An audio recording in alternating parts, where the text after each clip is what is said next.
ಜ್ಞಾನವೇ ನಿಜವಾದಂತಹ ಸಂಪತ್ತಾಗಿರ್ಬೇಕು. ಇಂತಹ ಜ್ಞಾನ ನಾವು ಸಂಪಾದನೆ ಮಾಡಬೇಕಾದ್ರೆ ಅದು ಶಿಕ್ಷಣದಿಂದ ಮಾತ್ರ ಸಾಧ್ಯ ಆಗುವಂತಹದ್ದು. ಇವತ್ತು ಭಾರತವನ್ನ ಅಭಿವೃದ್ಧಿ ಹೊಂದಿರುವಂತಹ ರಾಷ್ಟ್ರ ಅಂತ ನಾವು ಕರಿತೀವಿ, ಹೌದಲ್ವಾ? ಆರ್ಥಿಕತೆಯಲ್ಲಿ ಅತ್ಯಂತ ಬಲಿಷ್ಠವಾಗಿರ್ತಕ್ಕಂಥ ಮೂರನೇ ರಾಷ್ಟ್ರ ಯಾವುದು ಅಂದ್ರೆ ಅದು ಭಾರತ ಅಂತಕ್ಕಂಥದ್ದು. ನೀವೆಲ್ಲ ಆಲೋಚನೆ ಮಾಡಬೇಕಾದದ್ದು ಈ ಸಂದರ್ಭದಲ್ಲಿ ಅಂತಂದ್ರೆ, ಆರ್ಥಿಕವಾಗಿ ನಾವು ಮೂರನೇ ಅತ್ಯಂತ ದೊಡ್ಡ ಬಲಿಷ್ಠ ರಾಷ್ಟ್ರಗಳಾಗಿ ಹೊರಹೊಮ್ಮಿದ್ದೇವೆ. ಆದ್ರೆ ಒಂದು ರಾಷ್ಟ್ರದ ಅಭಿವೃದ್ಧಿಯ ಆರ್ಥಿಕತೆಯೇ ಮಾನದಂಡ ಆಗೋದಿಲ್ಲ.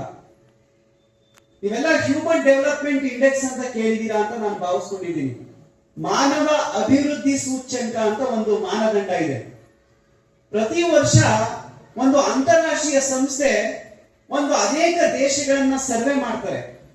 ಸರ್ವೆ ಮಾಡಿ ಆ ದೇಶದಲ್ಲಿ ಸಿಗುವಂತಹ ಮೂಲಭೂತ ಅಗತ್ಯತೆಗಳ ಅನುಗುಣವಾಗಿ ಒಂದು ರ್ಯಾಂಕಿಂಗ್ ಸಿಸ್ಟಮ್ ಅನ್ನು ಕೊಡ್ತಾರೆ.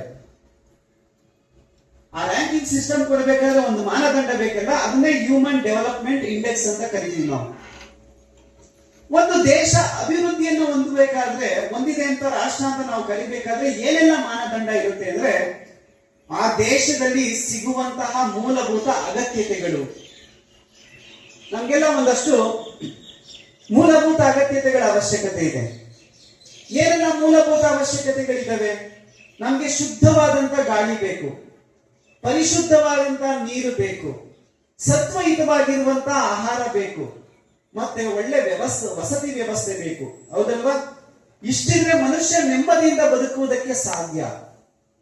ಆದ್ರೆ ಇದು 21ನೇ ಶತಮಾನ, ಇದು ಆಧುನಿಕ ಜಗತ್ತು. ಇಂತಹ ಯುಗಮಾನದಲ್ಲಿ ಈ 4 ಮೂಲಭೂತ ಅಗತ್ಯತೆಗಳಿದ್ದಾಗ ಮಾತ್ರ ನೆಮ್ಮದಿ ಜೀವನ ಸಾಕಾಗುವುದಿಲ್ಲ.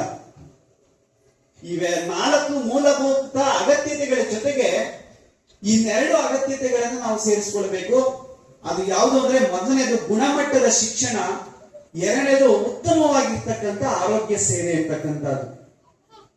ಒಂದು ರಾಷ್ಟ್ರ ಅಭಿವೃದ್ಧಿಯನ್ನು ಹೊಂದಿರುವಂತ ರಾಷ್ಟ್ರ ಅಂತ ಕರಿಬೇಕಾದ್ರೆ ಆ ರಾಷ್ಟ್ರದಲ್ಲಿ ಈ ಒಟ್ಟು 5 ಮೂಲಭೂತ ಅಗತ್ಯತೆಗಳು ಎಷ್ಟರ ಮಟ್ಟಿಗೆ ಆ ರಾಷ್ಟ್ರದಲ್ಲಿರುವಂತಹ ನಾಗರಿಕತೆಗೆ ಜನರಿಗೆ ಸಿಗ್ತಾ ಇದೆ ಅನ್ನುವಂತಹ ಆಧಾರದ ಮೇಲೆ ಹ್ಯೂಮನ್ ಡೆವಲಪ್ಮೆಂಟ್ ಇಂಡೆಕ್ಸ್ ನಿರ್ಧಾರ ಆಗುತ್ತೆ.